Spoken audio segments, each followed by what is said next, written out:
Dear students, I am teaching you your chapter number 1 from subject science, that is matter in our surroundings.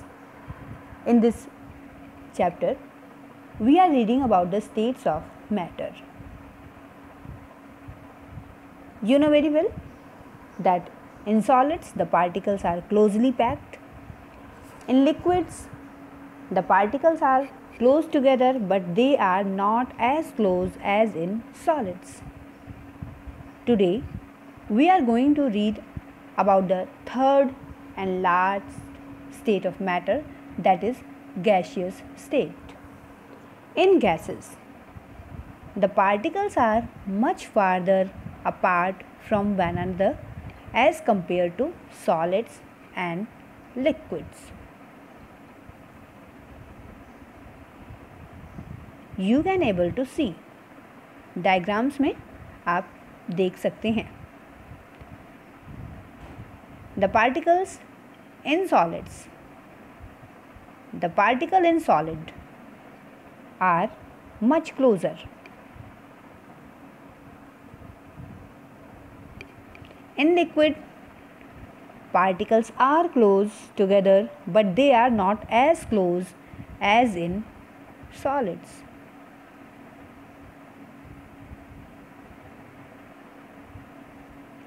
In gases, the particles are much farther apart from one another as compared to solids and liquids. In layman language, you can also say that there are three states of matter that is shown with the help of the diagram. Three states of matter को आप diagram की मदद से यहाँ पर समझ पा रहे हैं. ये सॉलिड के पार्टिकल्स हैं, मच क्लोज़र, आपस में बहुत ही पास पास. ये लिक्विड स्टेट के पार्टिकल्स हैं, they are closer but they are not as close as in solids. वो उतने क्लोज नहीं है जितने कि सॉलिड्स में हैं. And the last state that is in gas. In gases, particles are much farther apart, बहुत दूर दूर हैं, from one another as compared to liquid and solids. Okay? The spaces between the particles of gas are very large. The spaces between the particles of gases are very large. The force of attraction between the particles of gas is negligible. There is force of attraction in between the molecules. It is negligible in the gaseous form.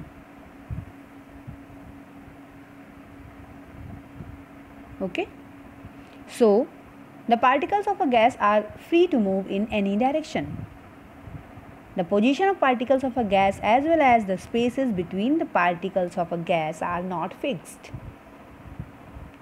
It means to say that जो gaseous state में particles हैं matter के, उनकी जो position है वो बिल्कुल fix नहीं है. So, particles of gas are not fixed.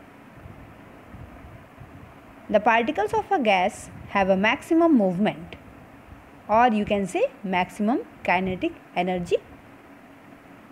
I have told you earlier that kinetic energy means the moving energy. Due to this energy, the gases have the most disorderly arrangement of particles. Disorderly arrangement क्या होता है? Disorderly arrangement मतलब particles की position fixed नहीं होती है. They are here and there.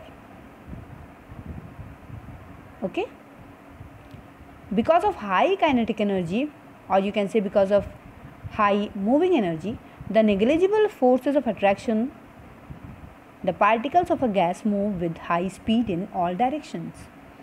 यानी जो gaseous state में particles होते हैं वो बहुत ही तेज़ी से सारे डायरेक्शंस में मूव कर सकते हैं. Okay, thus a gas exert a pressure on the walls of its container. So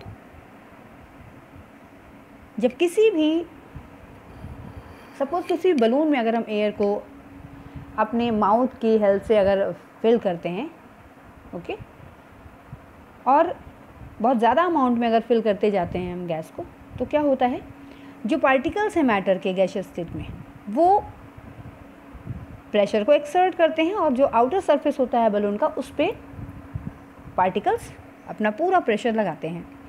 और अगर आप कंटिन्यूसली उसको फिल करते रहे एयर को बलून के अंदर, तो सडनली आपका बलून क्या हो जाता है, बर्स्ट हो जाता है, यानी फट जाता है। When a gas input any empty container, it quickly spreads throughout the container and fills it completely. If a gas is heated, the particles of gas start moving faster and faster. यानी अगर इस gas को किसी container में fill करते हैं तो easily वो फिल हो जाती है, और अगर इसको हम हीट अप करते हैं तो इसके पार्टिकल्स बहुत ही तेज़ी से हीट होने लगते हैं।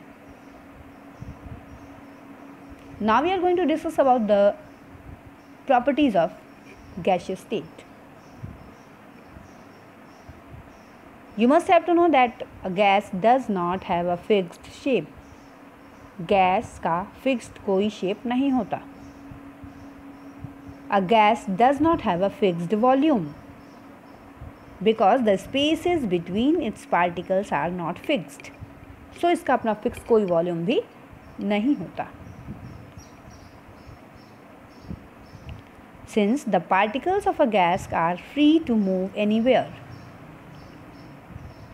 it takes the shape and volume of its container. Okay? To show that solids and liquids cannot be compressed, but gas can be compressed easily. कैसे ये हम प्रूव कर सकते हैं? Let's do this activity. We take 300 ml glass syringe having frictionless piston. Frictionless means इसमें ऐसा कोई force नहीं होना चाहिए that opposes the motion of this piston. Friction is a force that opposes the motion. The nozzles of all the syringes are closed by inserting them in separate rubber caps so as to prevent leakage from them. यानी जो nozzles हैं lower most portion पे, इसको Kock की help से अच्छी तरह से कवर कर देना है। We have to cover these nozzles. Okay,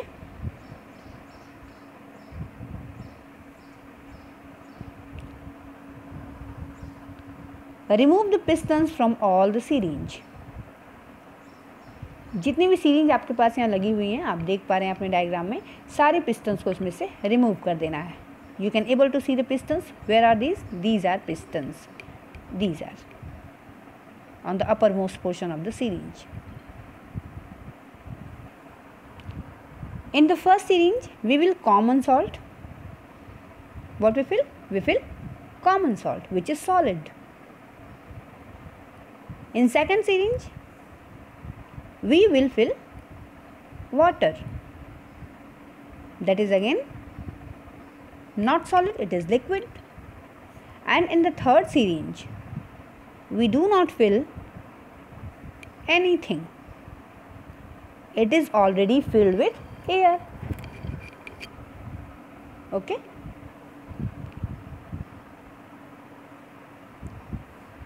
In the first syringe, where salt has filled, we insert the piston back into the syringe.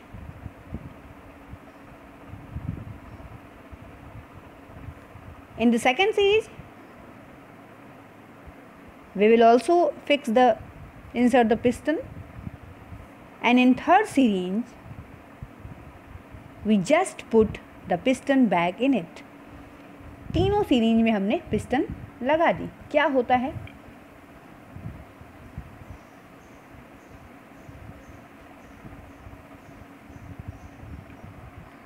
जिस syringe में common salt है उसका piston बिल्कुल मूव नहीं होता है। This shows that on applying pressure, the volume of common salt in the syringe does not get reduced. यानी pressure apply करने पे सॉलिड में किसी तरह का कोई भी रिडक्शन नहीं होगा। It means to say that on applying pressure, the common salt does not get compressed. Solids compressed नहीं होते into a smaller volume. Since common salt is a solid, so we can say that solid does not get compressed on applying force.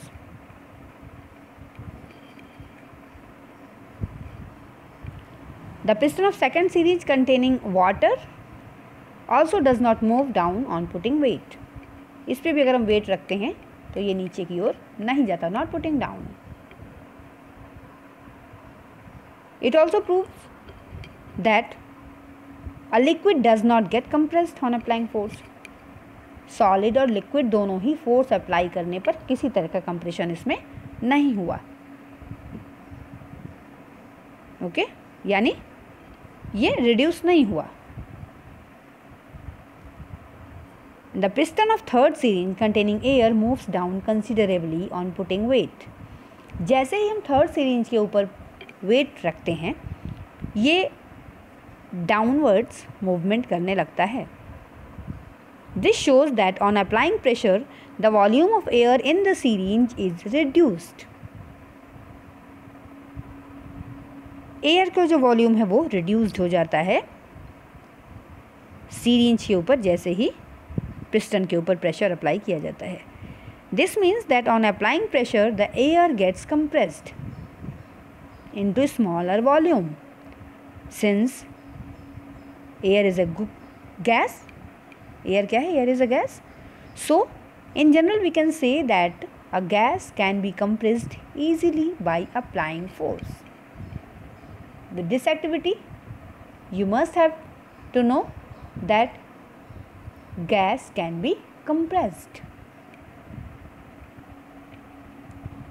You know students, can matter change its state? You know very well up to here that matter has three states, that is solid state, liquid state and gaseous state. A question arises that can matter change its state? We all know from our observation that water can exist in three states of matter, that is solid as rice, solid as ice, liquid as the water and gas as water vapor. What happens inside the matter during this change of state? यानी जब ये states change होते हैं तो आखिर इसके अंदर क्या होता है? आप जानते हैं कि आइस मेल्ट होकर के लिक्विड बनती है और लिक्विड को जब एवेपोरेट करते हैं तो क्या किस फॉर्म में कन्वर्ट हो जाता है मैटर के? ये गैसियस फॉर्म में। What happens to the particles of matter during the change of states? You know very well that every matter is made up of particles. तो इन particles के साथ क्या होता है जब मैटर में चेंजिंग आती है, मैटर के स्टेट्स में चेंजिंग आती है? And how does this change of state take place? कैसे ये स्टेट चेंज होती हैं? We need answer to these questions. To this, let's discuss about the effect of change of temperature. Let's understand the effect of change of temperature on the state of matter. To understand this topic, we have to do an activity. What you have to do? Take about 150 gram of ice in a beaker and suspend a laboratory thermometer so that its bulb is in contact with the ice as shown in the figure. Okay, क्या करना है आपको, नीचे एक burner रखना है, burner के ऊपर एक बीकर है, बीकर के अंदर आइस के अंदर आपको एक थर्मोमीटर डालना है और ये ध्यान रखना है कि जो बल्ब होता है थर्मोमीटर का वो इनर साइड में होना चाहिए आइस के अंदर, और ऑब्जर्व करना है आपको इस एक्टिविटी को कि क्या एक्चुअली हो क्या रहा है। And we are reading about the effect of change of temperature on the state of matter. In this activity, solid ice is changing into the liquid and the process is known as melting. If we heat ice, it changes into water. In this case, solid ice changes into liquid water. So, a change of state has taken place.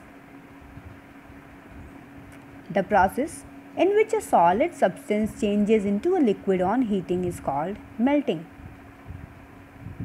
इस definition को आप class 3rd से पढ़ रहे हैं. So, when ice changes into water on heating, it is called melting of ice. Or the another new word for melting of ice is fusion of ice. A change of state takes place during melting. The melting of a solid substance takes place at a fixed temperature. Mean to say that solid यानी gas का जो ice melt होती है, ice melt होकर liquid बनती है, तो जो एक टेम्परेचर होता है जिस पर आइस मेल्ट हो रही है वो फिक्स्ड टेम्परेचर होता है, वो टेम्परेचर अप डाउन नहीं होता है। नीचे से आप बर्नर की फ्लेम कितनी भी ज़्यादा या कम करें, the temperature at which a solid substance melts and changes into a liquid at atmospheric pressure is called melting point of the substance. Mean to say that जिस टेम्परेचर पर ये आइस जो कि सॉलिड स्टेट है matter की वो melt हो रहा है, उस टेम्परेचर को बोलेंगे melting point. For example, the ice melts at a temperature of 0 degree Celsius to form liquid water. So the melting point of ice is 0 degree Celsius. But a question arises here, आपके मन में ये question आ रहा होगा कि जब नीचे ये बर्नर जल रहा है तो इस बीकर के अंदर का टेम्परेचर 0 डिग्री सेल्सियस कैसे हो सकता है?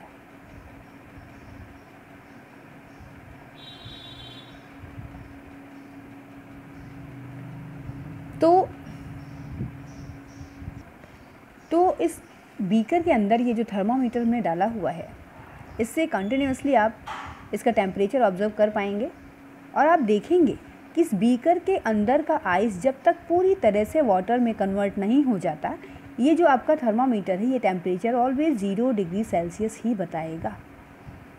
Whenever this ice is not converted into totally water, जब तक ये आइस टोटली वाटर में कन्वर्ट नहीं हो जाता, ice solid state of matter and water liquid state of matter, तब तक इस थर्मोमीटर का जो टेम्परेचर है वो 0 डिग्री सेल्सियस ही होता है। When this solid ice is heated sufficiently, it changes its physical state and becomes a liquid. This happens when a solid substance is heated. The heat energy makes its particles vibrate more vigorously. यानी जैसे ही solid substance को heat provide कराई जाती है, इसके जो particles हैं वो तेज़ी से मूव करने लगते हैं। At the melting point, the particles of a solid have sufficient kinetic energy Kinetic energy means, once again I am telling you, that moving energy. To overcome the strong forces of attraction, holding them in fixed position and break to form small groups of particles. यानी temperature जो force of attraction है इस ice के बीच में, उसको breakout करता है.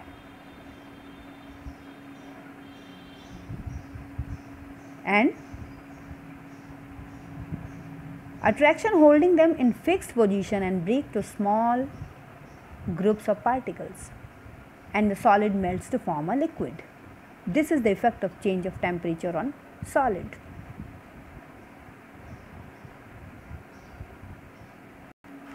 It's all about the change of solid to liquid, that is known as melting. Tomorrow we will meet again and discuss the rest of the chapter.